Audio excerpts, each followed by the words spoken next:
I call it Sweet Memories from a Time Gone By. I recently did a presentation on understanding Indian food on December 6th at the Gathering Place. As I started preparing for it, my mind went way back into early childhood, somewhere around 1960. The world was very different then. A flood of memories started coming back, even though they are my own experiences and I lived them myself.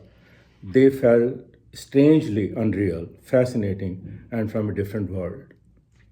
We lived in Old Delhi, the capital of India. Our home was on a narrow street. The house we lived in was a shared compound. They had a unique name for such buildings. They were called Havelis, the kind of buildings. They were like multi-family units in there. People rented a couple of rooms and things like that. Ours was a three-story and four or five families lived on three floors. There were a few community toilets on the ground floor and a water tap in the courtyard for everyone to use. Water came for a few hours in the morning and a few hours in the evening. All families planned to do their laundry and fill up big vessels for kitchen during those hours. There was no electricity. Yet we were all very happy. We didn't know that we were missing anything. We just knew that's the way life is. There was plenty of food to eat. Everything was homemade. We had our own stone mill to grind wheat by hand to make flour. Butter was churned in pots. There was homemade clay and brick stove that had to be redone every 6 months or so. Clothes were washed by hand and dried in the sun or on clotheslines.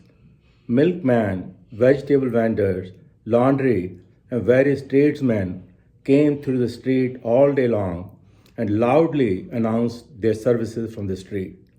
If anyone wanted anything, they called them and got what they needed. There was bargaining for everything. That just was the way things were done back then. The variety of services that were available and delivered right to the home were bewildering, from street food vendors to vegetable sellers to chair weavers, plumbers, painters, junk haulers, house painters, spice preparers, fortune tellers, palm readers, rickshaw pullers, horse buggies, heavy stuff movers, and anything and everything imaginable that you can think of. Then there were the traditional healers or doctors. In my childhood, no less than five traditional medicines were practiced in India. Ayurveda, that was born in India. Unani, that came from Iran. Siddha, homeopathy, and allopathic or modern medicine, which was the late arrival. There were Ayurvedic or Unani clinics everywhere. Some were even free or community and local government supported. They dispensed traditional herbal medicines. Many of them were in little tablet or powder form to treat simple ailments like headaches and bellyache. These powder pills were made from herbal powders and spices. Some of them were quite tasty. As little kids, we enjoyed them like treats. I remember walking into those clinics sometimes when I was maybe 5, 6 years old and told Vaidyaji, as the doctors were called, that my tummy hurts. And they gave me some treat and say, you'll feel better in a little while. They knew that even if a child was not hurting, those tasty treats were still preventive supplements and good for a child. These experiences were the fabric of our culture that was being taught to us, and we are learning many things in a natural way. This is the way living cultures survive and have been doing so for centuries. In the process, I learned many things that I don't even know that I know. But whenever an occasion or need arises that calls for that knowledge, it instinctively comes to the surface. I remember how I used to watch my grandmother cooking. I have been cooking for over 50 years, but still can't match the dishes she prepared. That's when I first learned to cook and developed a passion for it. Similarly, yoga, meditation, and spirituality were all around us and part of our lives. We did yoga stretches every day at home. In middle school, our day started with prayers and reading from the scriptures. The class was called Dharma. The name of my school was Sanatan Dharma. These were not religious teachings, but life lessons from the wisdom of the Vedas. Again, we took it all in as a natural process. We didn't even know that we were learning something. But decades later, now I know that in fact was the real education and learning that guides my life now. There's so much we learn in our lives and put away somewhere, like in a closet, that we never open.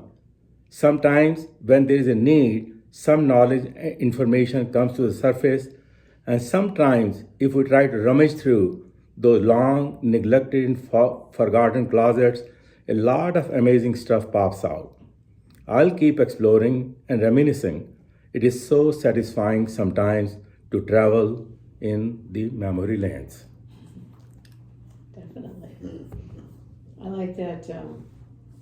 I know things I didn't know I knew, or something like that. Where you said, Yeah, it was in the same vein. Yeah. Because it comes back to you. And, Yeah. Thought about it for a long time. Yeah, it was in the same vein. I was thinking about it. I changed this presentation half a dozen times because the thing is, there's so much stuff. So, how much can you possibly cover? Then I thought, who will be interested in how much? My real passion is actually Ayurveda. That is the science of medicine, which is literally the oldest medicinal system in the whole world. All of the systems came after that, they borrowed from it. So when the British came, what they did, like this same Ayurveda clinic that I was talking about, these are free medicines. And of course, the population of India has grown from maybe 1,000 years ago, from 200,000 to 1.4 billion now. People survive, they live that. In every tradition, they have been healing traditions. But what the British did when they came, they pretty much killed all those old traditions. They didn't want them to flourish. And they replaced them with so-called modern clinic and whatever. In any case, that's history. But all of that is coming back, roaring back. They integrated medicine in India, there are Ayurveda colleges, their PhD degrees, and it's just fantastic.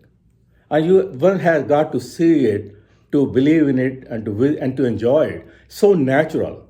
I'm thinking about spending a couple of weeks in a retreat in the woods and taking care of your health, eating only good food, herbal medications. Man, so I do that every other year. I'm going on the 6th of January. I'm going to spend 3 weeks. Yeah. When I come back, I'll have some more stories to tell. Do you go every year? Now I go every year.